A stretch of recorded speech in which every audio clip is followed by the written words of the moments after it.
Heart beat scan ఒక్క second లోనే world class 640 slide CT scan ఇప్పుడు మీ విస్టా ఇమేజింగ్ బంజారా హిల్స్ లో. ఎక్స్క్యూజ్ మీ, మీరు కాస్త అక్కడికి కూర్చుంటారా?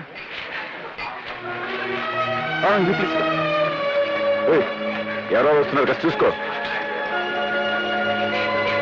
అక్కడ ఖాళీగా ఉంది. వద్దులేరా పోదాం. మనం భోజనం చేయలేదని తెలిస్తే రవి బాధపడతాడేమో. చేసేవాడు చెప్తాం. ఏరా భోంచేశారా? స్వయంగా మీ అన్నయ్య వడ్డించారులేండి. రాణి, చికెన్ బిర్యానీ సూపర్ గా ఉంది. ఓవర్ ఒక మా ఇంట్లో నాన్ వెజిటేరియన్ లేదు. మా ఇంట్లో తినడానికి సిగ్గేంట్రా? అదండి కమాన్. ఏంటి ఇప్పుడే కదా నేను మిమ్మల్ని అక్కడి నుంచి లేపొస్తున్నాను, మళ్ళీ ఇటు వస్తున్నారేంటి? తప్ప వీళ్ళు అక్కడి నుంచి నువ్వు లేపావు?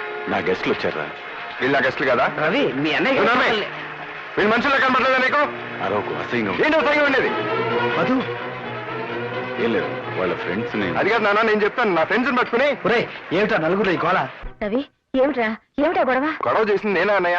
నా ఫ్రెండ్స్ భోజనాన్ని పిలిస్తే వాళ్ళు అవమానిస్తాడా? ఎవరా నీ ఫ్రెండ్స్? పెద్దవాళ్ళ పక్కన కూర్చోకూడదనే సంస్కారం లేని ఆ చిల్లర వాళ్ళు నీ ఫ్రెండ్స్ అంటావా? సంస్కారం అనేది వేసుకునే బట్టల్లోనూ కూర్చునే సీట్లలోనూ ఉండదు. వాళ్ళని అవమానించింది కాక దబాయిస్తున్నాడు. ఎవరు అవమానించారా? అలా పక్కకి భూంచేయండి అన్న, అదేమని తప్ప? బాబు మధు, భోజనాన్ని కూర్చుని వాళ్ళని అలా లేపచ్చా? అమ్మా, వాడిని అలా నెత్తికెక్కించుకోబట్టే వాడు అలా తయారయ్యాడు. వీడిని నా తమ్ముడిని చెప్పుకోవడానికి సిగ్గేస్తుంది. మొన్న ఆ అలగా జనంతో రోడ్డు మీద పడి చందాలు అడుగుతుంటూ ఉంటే నాకు తల తీసేసినట్టయింది. అలగా జనం, చిల్లర జనం ఊరిని వాళ్ళని అసహించుకో. ఇలాంటి వాళ్ళు పట్ల కొట్టి వాళ్ళందరూ గొప్ప వాళ్ళు అయింది. చూసావా? రవి, ఏమిట్రా ఇది? ఏమిటి? నీ ఫ్రెండ్స్ తీసుకొచ్చి ఇక్కడ భోజనం పెట్టు, అంతేగాని మీరిద్దరు ఘర్షణ పడి మన పరువు కాస్త బజార్లో పెట్టకండి. మధు, నీ గెస్ట్ వచ్చాడు చూడు. హలో రవి. ప్రసాద్ కూర్చో. అన్నట్టు 5 ఏళ్ళు ఉంటుంది కదా మనం కలిసి. అయ్యే ఉంటుంది. ఏంటి ఎలా వచ్చావు? ఏసీపీ గారితో పనుండి వచ్చాను. మా అన్న అయితే ఏంటి పని? మా లారీ యాక్సిడెంట్ అయింది, దానికి మీ అన్నయ్య క్లియరెన్స్ ఇవ్వాలి. 25,000 అడుగుతున్నారు. ఎలాగో నువ్వు ఉన్నావు కదా, ఒక మాట చెప్పు బ్రదర్. లే ఇక్కడి నుంచి. నా మీ సీరియస్ వచ్చాడు నువ్వు. నేనే లంచం తీసుకోవడానికి రాలేదు, ఇవ్వడానికి వచ్చాను. అది మీ అన్నయ్య రమ్మంటేనే. ఏంటి ఎక్కువ మాట్లాడుతున్నావు? పొమ్మన్నప్పుడు పో. ఇంకెప్పుడన్నా ఇంటికి వచ్చి లంచం విషయం మాట్లాడామంటే చంపేస్తాను. రవి, ఏంటి రవి? వాడిని ఇంటికి ఎందుకు రమ్మన్నా? పిలవడానికి నీ పర్మిషన్ కావాలా? ఇలాంటి వెధవ పనులన్నీ ఆఫీస్లో పెట్టుకో. నీకు సంబంధం లేని విషయంలో నువ్వు అనవసరంగా జోక్యం కలుగు చేసుకోవద్దు.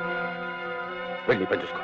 నాన్న, నువ్వు మహాపురుషుడు అని, సత్యాన్ని నిలబెట్టే సత్యహరిశ్చంద్రుడు అని, ఆయన గౌరవ మర్యాదలు నువ్వే కాపాడగలవని అపోహపడుతున్నాడు.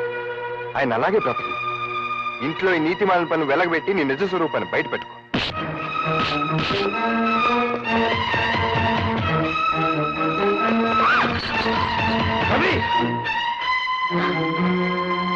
ఇది అదే ఏం లేదన్నా, పెద్ద ఇదేం కదా.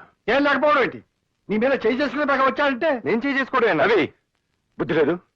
ఆపే ఇంకా. మధు, నువ్వు వాడిని క్షమించడం, నేను క్షమించను. ఏమిటి ఆలోచిస్తున్నారు? చెప్పండి. ఏం లేదన్నా, ఎవడో వాడి ఫ్రెండ్ అంట లారీ యాక్సిడెంట్ అయిందంట. ఆ కేసు కొట్టేమని రికమెండేషన్. ఆల్రెడీ వాడి దగ్గర ఎప్పుడో 10,000 తీసుకున్నాడంట. పైగా నాకు 10,000 లంచం ఇప్పిస్తానంటున్నాడు.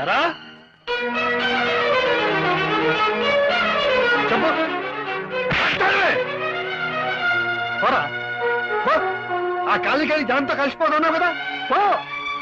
ఆ కాలనీ జనాన్ని ఇంటికి తీసుకొచ్చి మమ్మల్ని అందరినీ అవమానం చేసి తలక నిప్పులాంటి అన్నయ్యని కూడా తోడుతో అనుకున్నావు. వెళ్ళి నుంచి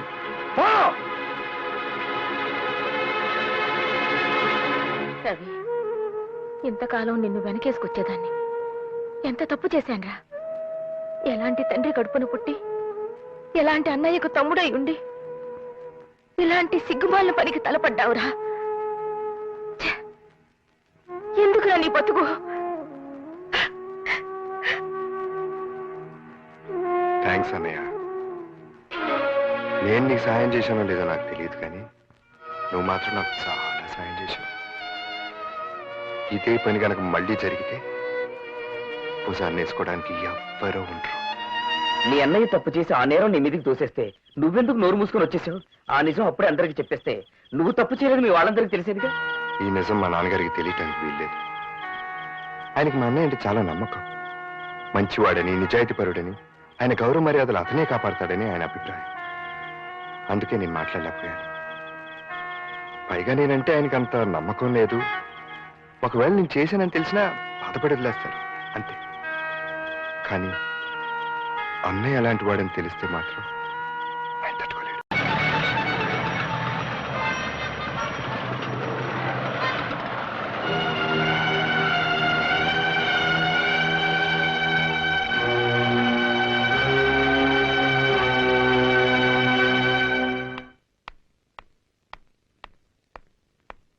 ఇంత ఆలస్యమైంది?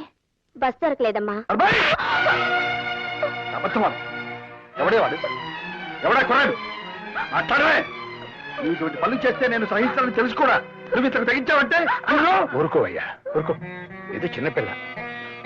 గౌతమి, నాన్న సంగతి తెలిసిండు కూడా నువ్వు ఇలాంటి పని ఎందుకు చేశావమ్మా? క్షమించండి నాన్న. చదువు పూర్తయ్యే వరకు చెప్పకూడదు అనుకున్నానే కానీ మిమ్మల్ని మోసం చేయాలని కాదు. ఆ అబ్బాయి పేరు రఘు, ఇండస్ట్రియలిస్ట్ బుచ్చిబాబు గారు అబ్బాయి. అతను నాతో పాటే మెడిసిన్ చదువుతున్నాడు. మేమిద్దరం ప్రేమించుకున్నాం. పెళ్ళంటూ చేసుకుంటే అతన్నే చేసుకుంటాను. చూశారా మాస్టారు? చూశావా నీ కూతురు ఎంతకు తెగించిందో? తన పెళ్లి తనే నిర్ణయించుకుంది. రామ్మోహన్ రావు, ఇదేదో పెద్ద అపరాధంగా నువ్వు భావించు. కాలం మారిపోయింది. మన పిల్లలు వాళ్ళ బ్రతుకులు వాళ్లే నిర్ణయించుకునే రోజులు ఇవి.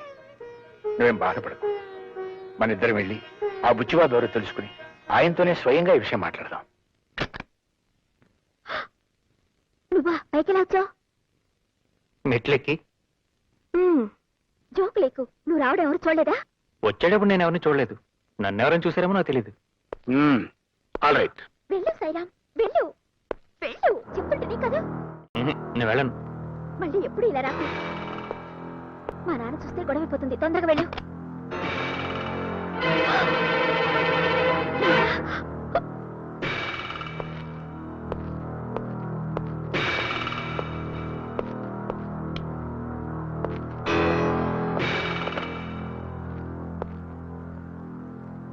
నా పేరు సాయిరాం అండి. ఎస్. నేను మీ అమ్మాయి ప్రేమించుకున్నాం. నో. మీతో చెప్పి మీ ఇద్దరం పెళ్లి చేసుకోవాలనుకుంటున్నాం అండి.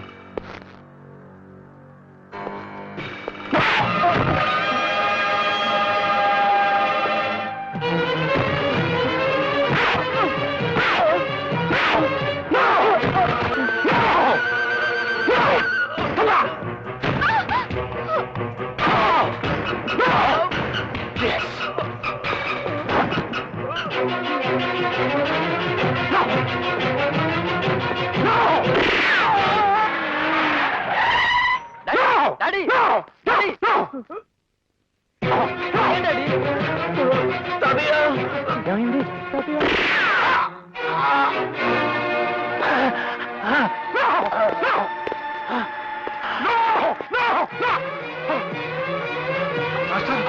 మాస్టారు, ఏమిటి ఏమిటి అన్యాయం? ఆయన ఎవరో నాకు తెలీదు. ఆయన్ని చంపడం నా ఉద్దేశం కాదు. నా కూతుర్ని వల్ల వేసుకున్న కుర్రాన్ని. ఈ కుర్రాడు ఎవరో కాదు, మా మాస్టర్ మనవడు. నేను నీతో పెళ్లి విషయం మాట్లాడడానికి ఈ పెద్ద మనిషిని తీసుకొస్తే ఈయన చంపుతావా? ఆయన ఇంకా చావలేదు కదయ్యా. హాస్పిటల్ పడండి. ఆ విషయం నువ్వు చెప్పక్కర్లేదు.